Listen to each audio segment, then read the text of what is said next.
Overdrive today, we get a feel of the Ducati DesertX and explore the latest offerings in the sedan market in India.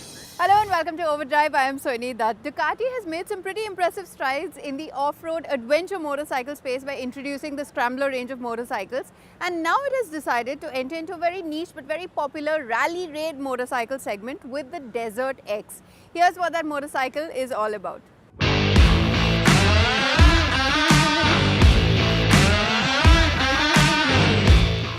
Now, Ducati doesn't usually do concept bikes, but at the 2019 EICMA Motor Show, they presented the idea of a modern retro adventure motorcycle. This concept was received so well by the audience that Ducati actually decided to go ahead and build it. And it is right here, and we are here to test it out. As you would expect, it doesn't look very different from the concept. They haven't even added any color options. The matte white works well for its off-road intent, and the slab sides provide a good canvas for those wanting to put a custom livery on the motorcycle. I know from the photos, the videos, it may look like a very intimidating motorcycle. It may look too large. In fact, the older Africa Twin actually looks smaller than this vehicle. But get astride it and you will feel at home in an instant. Even if you are, say, a fairly new rider upgrading from a smaller motorcycle to your first big adventure tourer, I think the DesertX will feel right at home.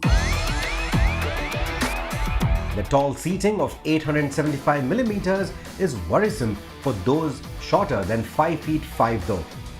India will get an 865mm standard seat height, and while Ducati does offer an 845mm low seat option with a lowering kit, it robs quite a bit of the suspension travel. The tank, though large, allows easier movement of the rider compared to the Multistrada, while the slim seat and tank confluence makes it easy to grip onto whether you are riding on or off the road. And when you want to take it off-road, there are some nice touches, a few friendly bits here and there. Like for example, if you want to adjust the handlebar to go off-road, there's a nice little marking right here that says off-road, so you can know exactly how much to turn it and tighten it. Again, for the brake lever, it doesn't use the bare claw brake lever. All you need to do is pull it out, turn it around, and it gives you a slightly taller rear brake lever. DesertX on the road, you ask?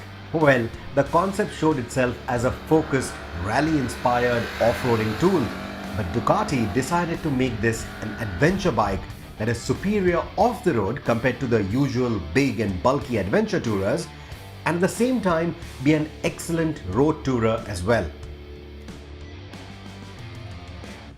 Which is the reason why, instead of going with the 800cc engine from the Scrambler that was showed off on the original concept, they went with the L-Twin 937cc from the Multistrada instead. The blokes at Borgo Panigale were quick to design a new trellis frame that would accommodate the liquid-cooled engine without upsetting the geometry planned on the concept.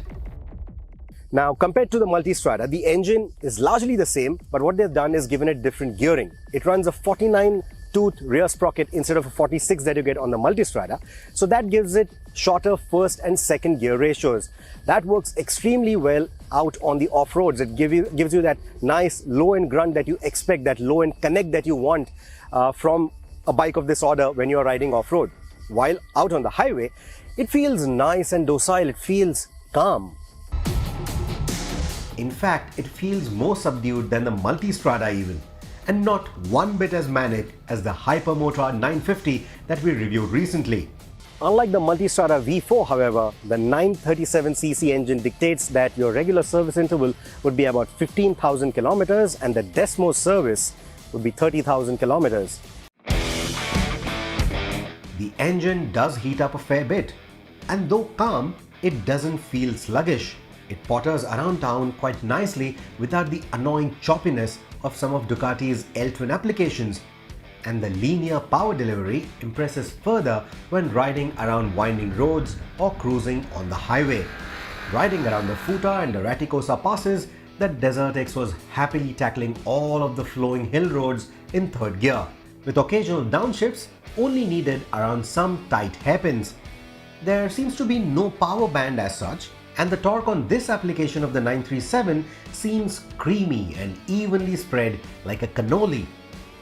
It will easily ride into higher triple-digit speeds, but the fixed windscreen may not fit riders of all shapes and sizes. A larger screen is available, of course, but the adjustability is still missed. The DesertX may look very bare bones. However, in terms of the electronics package, it has everything that you would expect from Ducati. Of course, no semi-active suspension. You will still need to adjust the suspension on your own, and that shouldn't be too difficult once you know the art of it. But apart from that, all the electronics that you want, quick shifter, traction control, cornering brake control, cornering ABS, etc., all of that is right there. However, one thing that you need to keep in mind is with that long travel suspension, there is a fair bit of nosedive under braking. So you have to use the rear brakes quite often to stabilize the bike, and you have to finish your braking maneuvers well before entering a corner so that you get a nice clean line out of it. It is astonishing how well this desert bike can lean into corners with a 21-inch front and skinny dual-purpose tires without ever feeling skittish or the electronics feeling intrusive. And on the slippery terrain, it doesn't feel as top-heavy as the Multistrada or the Africa Twin, and feels comparable, if not lighter, than the Tiger 900 Rally Pro. While the brakes have a predictable bite, the levers have a spongy feel to them to keep the braking neutral off the road as well. To that effect, the DesertX is the only adventure motorcycle that I've ridden in recent times that allows ABS to be switched off even on the front brake, provided you're riding in the enduro or rally modes. These modes will also change to a rally style layout on the vertical instrumentation. The enduro mode restricts peak power to 75 PS without compromising on the throttle response, so the fun never really dies down unless you're a certain Anthony Meo. And if you are, the rally mode is for you, which goes all out on the power and keeps the ABS and traction control at the bare minimum to ensure at least a basic safety net is in place to keep things in check. The DesertX will arrive into India later this year and is likely to be priced a shade under the Multistrada V2S. And at that price point, I'm scared it could get lost as a niche product. Apart from its practical sport touring sibling, the bigger competition for the DesertX will come from the very accomplished Triumph Tiger 900 Rally Pro and the repositioned BMW F850 GSA, both of which shouldn't be hard to beat if Ducati can get the prospective customers to test ride the DesertX in its element. Well, as Rohit just mentioned, this motorcycle will go up against the likes of the Triumph Tiger Rally 900 GT Pro as well as the BMW F850 GSA. So you can think about that. Which of these motorcycles would you want to put your money on? We'll take a very quick break on the show, but coming up on the other side, we pit the very frugal Honda City EHEV against the Skoda Slavia and the Volkswagen Virtus. Stay with us, you're watching Overdrive. Welcome back, you're with us on Overdrive. Of course, we know that the SUV is the most preferred body style in the Indian market, but of late, manufacturers have decided to dive back into the sedan space. Honda Cars India has come up with the Honda EHEV, Volkswagen has brought us the Virtus, and Skoda has brought us the Slavia. So Simran and Tuhin decided to explore a bit more with these three sedans.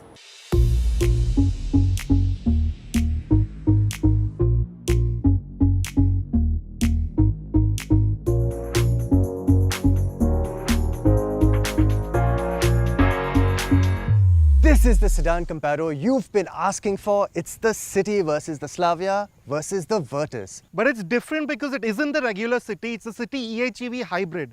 So how does it stack up against the twins? Styling can be a difficult one to call, but all of us seem to like the Virtus and City for their simplicity, while the Slavia has more going on, including that notchback roofline, which could just work for you. We like the added RS styling bits on the City Hybrid that make it look a little sportier, while the Virtus looks like a modern Jetta, so yeah, it works for us.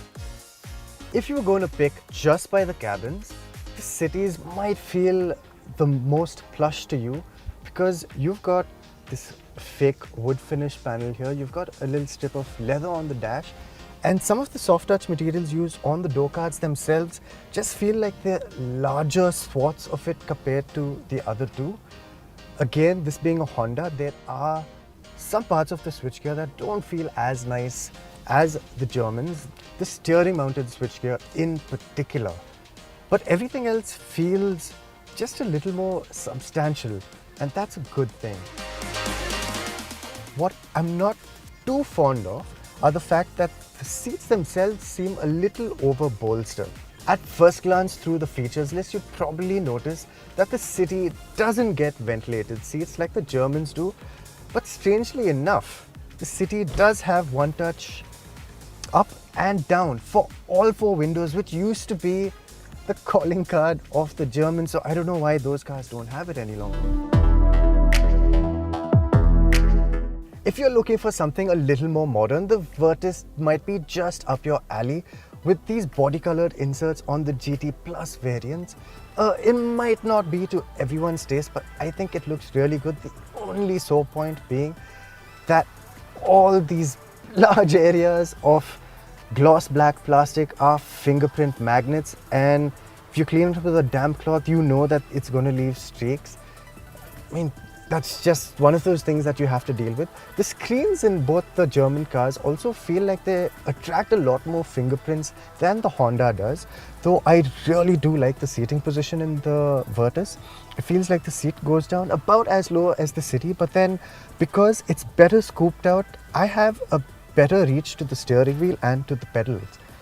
Now, in the Virtus, your ventilated seat controls are both on the same sides. So if your passenger wants to run his ventilated seat or her ventilated seat, they'll have to reach all the way over. A big bonus point for both the Virtus and the Slavia is the addition of wireless Apple CarPlay and Android Auto, which means you can just slot your phone into the wireless charging pad right here, and sans any cables, you've got CarPlay running on your screen.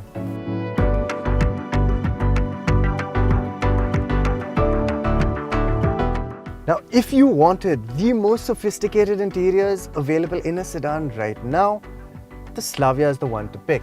Everything from the mix of textures, the Skoda's two-spoke steering wheel, which is reminiscent of more expensive Skodas, the application of chrome, it all comes together to make it feel a lot more premium, at least at first glance.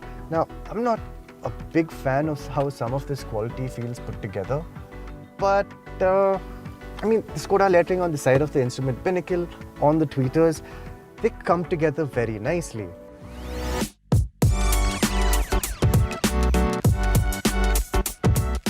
Now, in terms of how the City feels at the back, you have a nice angle of recline, so you get a comfortable position quite easily. Although these headrests, they aren't adjustable. Having said that, you get a rear sunblind, which the other two don't get. And in terms of knee room, there's not much difference between the three of the cars here. Although we feel that in terms of legroom, the City is a slight disadvantage, mainly because the seat goes down quite low and you have this upward slope to the floor, which some of you might like, although we find that that eats into legroom quite a bit. And in terms of underthigh support, again, there's not much to choose between the three of them. All of them could do with a little more underthigh support, but the other two are just that bit better because the City seat kind of ends abruptly. Now, in the backseat of the Virtus, you have these nicely sculpted seats and they're angled a bit more upright, but the sculpting means that you're quite well supported, you're quite well held in the seat. And that might be a bit difficult for the third passenger, but this armrest is placed just right for you, which means that as a place for two, it's great. You also get these adjustable headrests, which is another plus. And in terms of knee room, like I said, there's not really much difference between this and the City or the Slavia. But you get a touch more legroom with the seat being placed just that tad bit higher and the floor being flat here.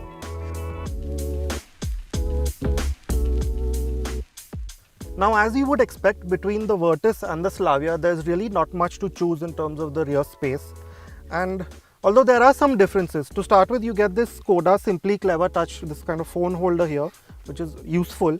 And other than that, the slightly lighter upholstery that's here, which by the way is very similar to the one that you get on the Virtus 1 litre, which lends the space a slightly lighter, more airier feel. It's a marginal difference, but it makes a difference.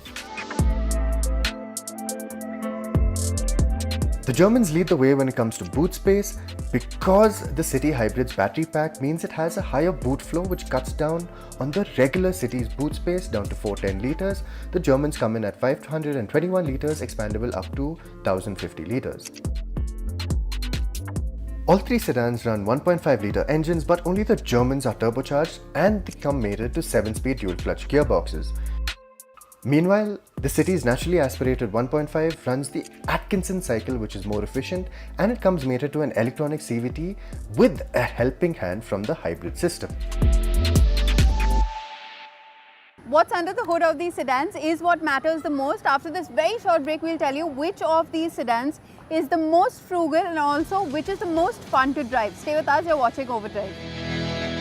Welcome back, here with us on Overdrive. We're in the quest to find out which of these new sedans offers you the best bang for your buck. Is it the stylish Skoda Slavia? Is it the reliable and sturdy Volkswagen Virtus? Or is it the very frugal Honda City Hybrid? Let's find out.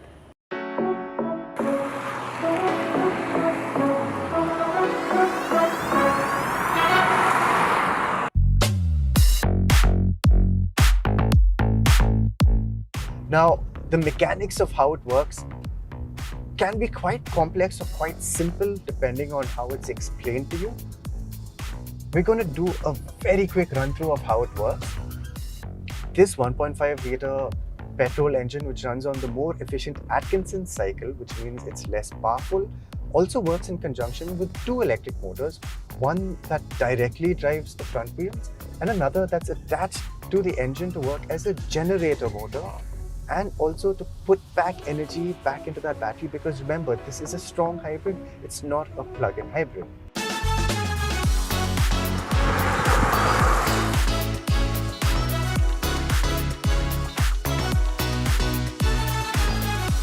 So now that we know how this hybrid system works, what you need to know out in the real world is that it feels like a very sophisticated and seamless powertrain. Now, apart from the fact that when you cold start it, you might have the engine shoot up in revs while it charges up the battery, and it doesn't sound particularly pleasing at that. It's a very silent experience. You are going to be doing most of your driving in electric only mode, and that makes it feel a lot more expensive than it actually is, and that's just by pure virtue of the fact that it's a hybrid. Now, the eCVT doesn't feel like a typical CVT under most circumstances. If you are going to be driving it hard, especially if you're going to be driving it hard up an incline, you will feel it drone on, and you will find yourself reaching out to that right-hand paddle shifter for another gear.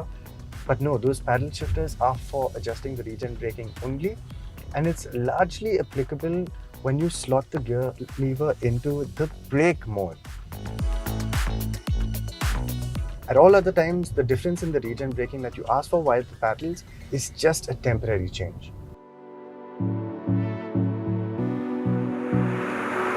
Now, there's not much to pick between the two German twins, but the Slavia does feel like the slightly more relaxed of the two. What I do like is the fact that at about 3,500 revs, it feels like it has slightly less vibrations. Now, the great thing about these new age sedans, just looking at them, you can tell that they've got a lot more ground clearance than their previous counterparts, at least in the city's case.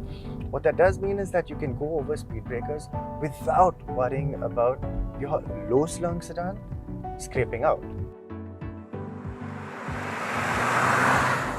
What immediately stands out in the Slavia as part of that slightly more relaxed driving experience is the fact that the brakes feel a little too relaxed for my liking. It feels like the bite only comes in very, very, very, very far down in the pedal, and that's not a feeling that I'm being able to get used to very easily.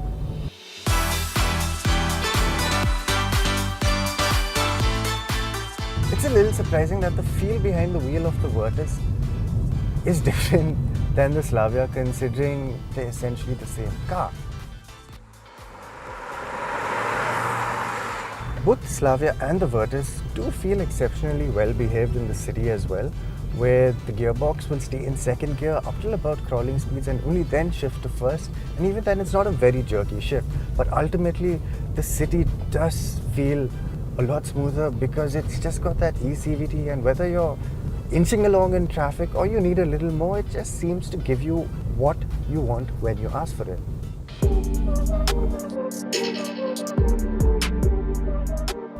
Now, considering that the performance of the City Hybrid is just about half a second or so behind the Germans with their 1.5 litre petrols and their twin clutch gearboxes.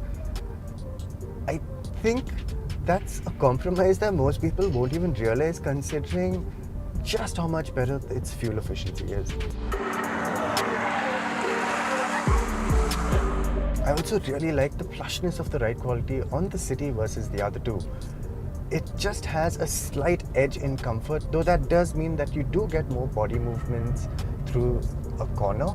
It's not very unsettling unless you're really trying to push the pace, but there is a good sense of mechanical grip despite those skinny tires. Now, what I like about the Virtus's suspension setup, and it doesn't only take effect in the corners, it's even over things like speed breakers. It just has a slightly more controlled rebound over a speed breaker that makes it feel just slightly better. Now, of course, between the Germans, the differences feel very, very relative, but there is a definite difference in character between the two cars. Now, compared to the city, the Virtus obviously does feel like a sportier car. What I especially appreciate about the Virtus is that it feels just a little lighter on its feet, even though we know the curb weights are pretty much the same between this and the Slavia.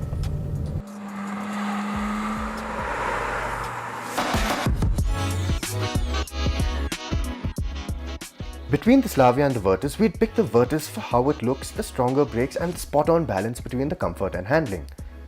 But there's simply so much sophistication and efficiency in the City Hybrid's drivetrain for not a lot of money more.